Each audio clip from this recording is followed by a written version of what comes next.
বর্তমানে বাংলাদেশের সবচেয়ে আলোচিত টপিক হচ্ছে বাংলাদেশের অন্তর্বর্তীকালীন সরকার নতুন নোট বাজারে ছেড়েছে, যেখান থেকে অর্থাৎ এই টাকা বা নোট থেকে বিভিন্ন প্রতিযোগিতামূলক পরীক্ষায় প্রশ্ন এসে থাকে।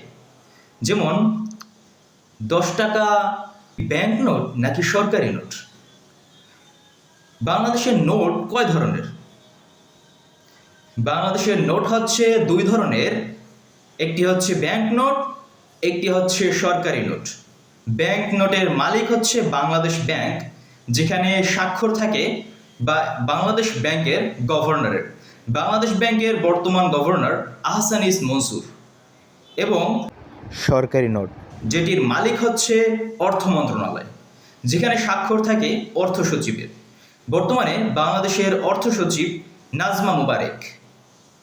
এবং বাংলাদেশের ব্যাংক নোট হচ্ছে 10 টাকা, 20 টাকা, 50 টাকা, 100 টাকা, 200 টাকা, 500 টাকা এবং 1000 টাকা। এবং সরকারি নোট হচ্ছে তিনটি: 1 টাকা, 2 টাকা এবং 5 টাকা।